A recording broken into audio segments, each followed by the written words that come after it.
balongola et tolingi yete et ça triqué. Merci beaucoup. Moi je crains fort que Fatia Zongalo que non, ma base ne m'a pas autorisé. Je suis encore à la cour. 48 heures on a pas si malobalanga encore le non 48 heures on a Jean-Marc Azwa 48 heures na basala ngoye na Augustin bangomi balé. To considérer 48 heures na bango na té Fatia reste le président ya IDPS malgré tout.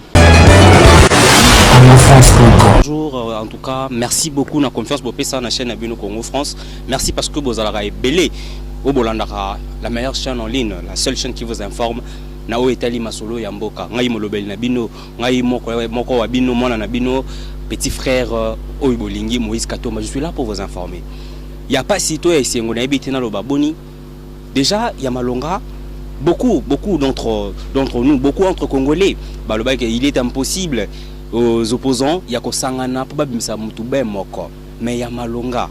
Ce qui est important, Tofandi, en attendant ce qui s'est passé dans à Genève, Toyoki, Bandeko, Papa Wabiso, leader, 7 leaders de l'opposition, Sangani, Babimisi Moutomoko, Nakombo Yandeko, Martin Fayulu, Madidi. C'est ça l'actualité. Nous Martin Abimi, déjà, quand on a des questions, quand on a des leaders, on est d'accord pour dire que soutenir sans hésitation Martin Fayulu. Mais ce qui est grave, il faut que tout na biso ba weto na kati ya Kinshasa awa nini eleki Soni Pepasi. Je dis bien Soni Pepasi. Ba base non le Pepasi Soni parce que je suis pas opposant. Ba base ba tombo qui a na kati ya Kinshasa pour dire que bango mutu babane kozela ezali mutu muzu zali ndeko Martin Fayulu te. Il n'a pas le poids politique. On a selon bango qui n'a pas le poids politique. Mais ndaki sa ba leader na bango ba lobby était ba ko soutenir ndeko Fachi kuta lobby oui sans hésiter. Ba tuni mutuna mon boss Didi Pumba tuni ndeko Fachi abi d'accord, pas de problème, je vais soutenir mon amboka Martin Fayulu Madidi. Mais c'est quoi le problème? Un leader à salara oyo yende imposaka. Un leader à landaka mingi te oyo base zo tindaye. Le loro la mukana tongo moto banzina IDPS. Parti cher et opposition, le parti où il Liboso, le parti politique il Liboso, nakati opposition, la sœur aînée à opposition, Batombo qui le bien était, il y a un candidat, ils allaient écouter Martin Fayulu te, il y a un candidat ils allaient ndeko Fachi. Réaction à chaud, ndeko Kabundo, ndeko Kabuya bazeli kutote. Je crois même que babenga kata ndeko Fachi te, bazeli te pour dire que bango mutu bapona Fachi. Bako zalana sima ya mutute. C'est pas mal ko bundela candidat oyayo. Mais ça m'a bêté. Na politique c'est parmi, ce sont des guerres où ils sont normal. Mais tango bozana lutte moko. Ngala tuna mituna. Problème est nani. Ennemi à opposition est nani. Je dirais pas ennemi au peuple congolais, je dis l'ennemi de l'opposition est nani. L'opposition veut chasser Kabila ou l'opposition veut chasser Fayulu. Si réellement l'opposition cherche à ce que, Ndeko Kabila akende, en tout cas moi je crois, à mon humble avis, choix Ndeko Fayulu et que c'est le côté, basangana sima, ya mutu moko pour être ba soutenir. En tout cas beaucoup landa na kati élément oyo ba réaction à chaud il s'est mis à limiter moto kozik ça ba pneu. En tout cas on était là pour informer, on était là pour vous informer cause information bandeko bal pesi ya bango opinion ba biki Ndeko Fayulu et ko simbate azana pas politique te côté musu ba lobeke Ndeko Fayulu pe azape kaka opposant ou ezali ko le kawana ezali ko bitumba ya mike. En tout cas restez branchés dans Congo France bolanda élément oyo ah mote papa. Lelo quand choix ya candidat comme Salamité Ndeko Fayulu yo en tant que congolaise kolanda mobule zo le kati omonyango boni. En tout cas maman nga na sepel na ngate Martin Fayulu ba ko tiete po pas za triquer na makamyo so zo le élection ndeni asa ba corrompre ya lia mwambongo na e ba ponye po ba élection pe ko sana ngoto to so yebi na biso ngo ba trick ona ba osala to lembi kota parler du peuple même comité kota parler du peuple tala batu bazoloba oh elo oni ngo ona yo fa ba chana pas nanga fallait ba cha nani au moins na Tshisekedi Félix fallait Félix Martin pas ali politicien te yepe po izalité ni la mboko talonga batu kuna bani rolo ba longola eto lingi yete eza triqué. Merci beaucoup. Kaka na cadre ya kokima ba trouble nous sommes là ko loka kaka ko beta li solo ya mboka mona mboka mbote. Ouais mbote. Bazolanda ba koyeba kombo. Comment on a Christian? Ndeko Christian. Ndeko Fayulu yende kaida comet. Siko boni makelele boni ko zikisa ko tumba na soni na opposition. Bon, yango ngape nazo comprendre te naza membre était mais un combattant à UDPS. Mais sinon, on a bandeli, tokendaki na idée wana. Tokendaki pour na luka candidature commun. Et notre président Emoro Fachi alobaki déjà dès le départ que non. Ce qui est bimingai, ta bon. Ce qui peut bimangate, na soutenir mutu oyo ako bima wana.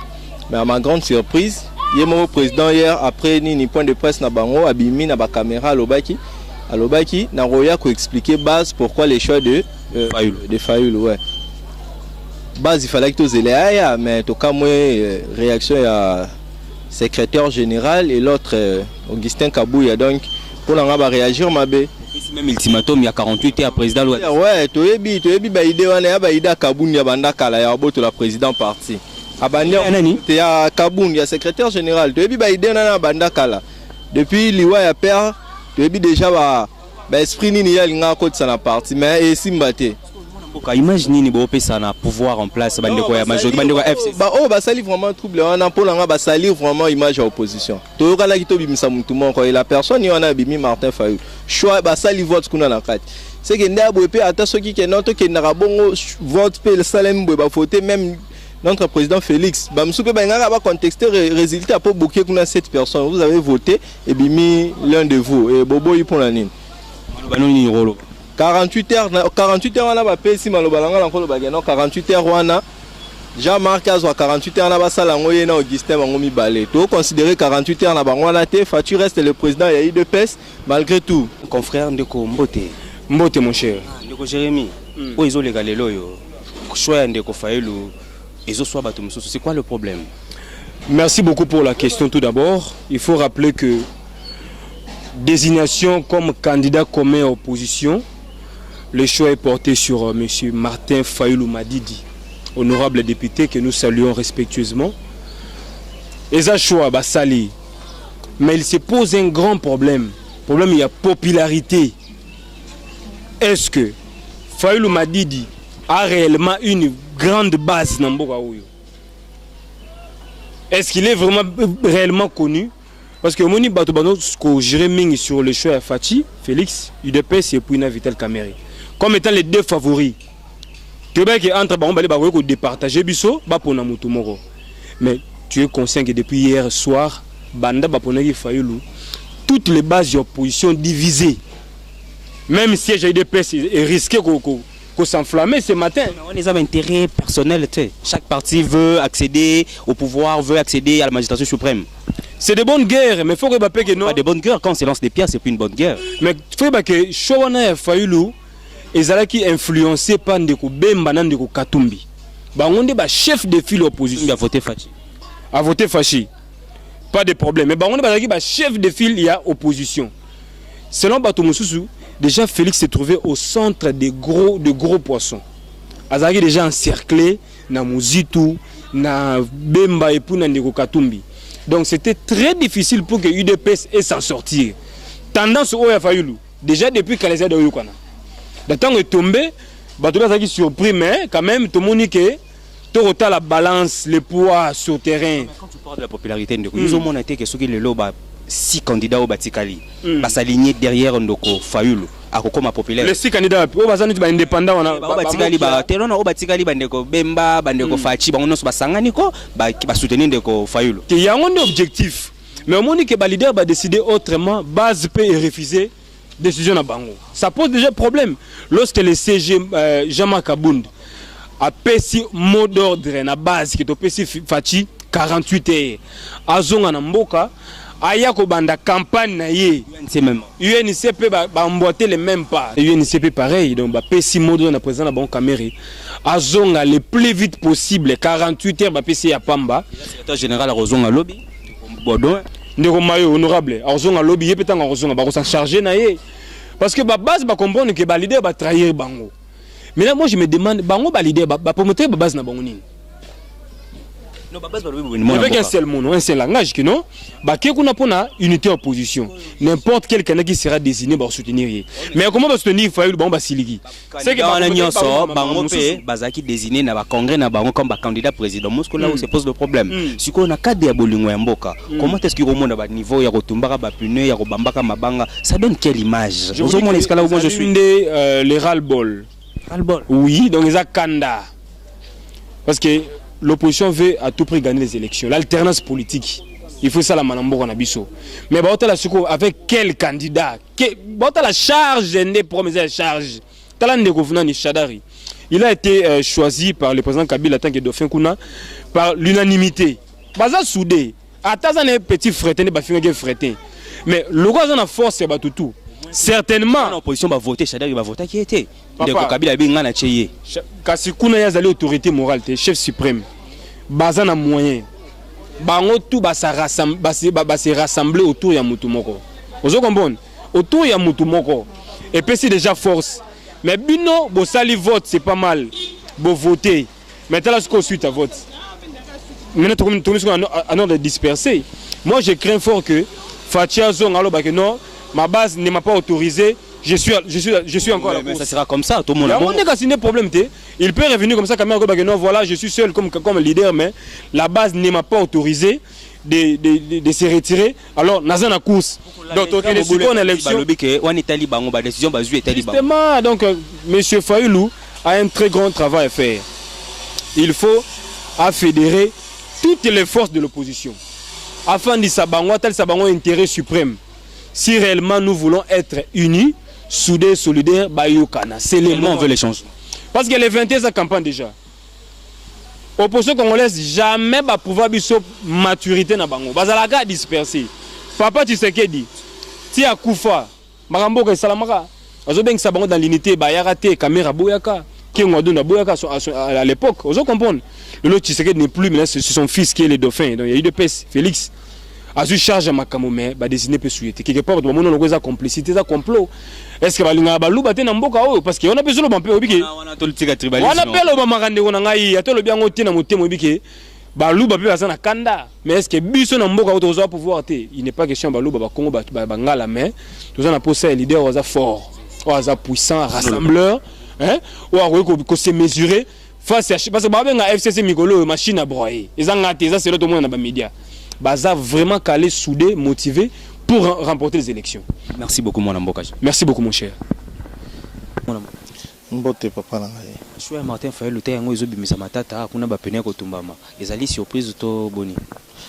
Bon, likambu ya choix ya Martin Fayulu soto landi juste. Ezali choix oyo basali po abimi na vote. Ndenge basela kike batsala vote abimi na vote. Ekoki pe kobimisa mobulu na mboka te, ekoki pe kobimisa mobulu na ba fidèle ba parti wana te oyo mususu etikali. Pourquoi? Tous exemples ya côté mususu babimisi nani dauphin na bango. Bon, et comme à côté pe opposition dauphin pas bima et c'est le mobulu. Est-ce que boyoka ni penza na kati ya biso opposition na éviter ezali nini au juste ba réaction boye ko tumba ba pneu et tout ko mifing ko finga mabanga, vous voyez pas que les autres dénués les autres qui ça moi image de l'opposition? Mais oui, c'est vrai que ça la acte salami de l'axique na pas opposition bolingo ezalité de la carte opposition ezali que mutu na mutazo viser kaka oyo ya cheki na mutu yona leka parce que ezalaki tozaki ini opposition ezala ini na makambo oyo ndenge leki. Il fallait qu'on mette bravo et mon accepte que non côté opposition pe municipal dauphin oyo azali ko représenter opposition mobimba. Donc natang wona sikuninge sa nini ba lukande ba épauler que non lokola yenda bimi tikato épauler na ba président ba parti na biso ba base boy. Bon base moni na kati ya base mutu na mutaza na idée na ye papa ndenge tokendaka eta na classe mutu na mutayaka na idée na ye mutu moko te azana ba idée ndenge moko oyo akomona muninga azobima le premier soki azwaka na l'échec akosepana na le premier te pamayele kokani te falandi makino wana no kazo ma premier tikana pousa na premier na ba ke à travers ndenge panga pe na lobby pe na comment rejoindre les premiers mais comment est-ce que conflit na kati ya opposition eza susu normal te kozota mingi te alelo babike ba base nyonso UNT kuna bitumba babike bakozela ndeko kamere kuna na IDPS babeloko mo bakozela ndeko Fatia ya pa pesa mot d'ordre sikoyo ndiyo ndoko mona boni bandeko ya bako changer maloba te.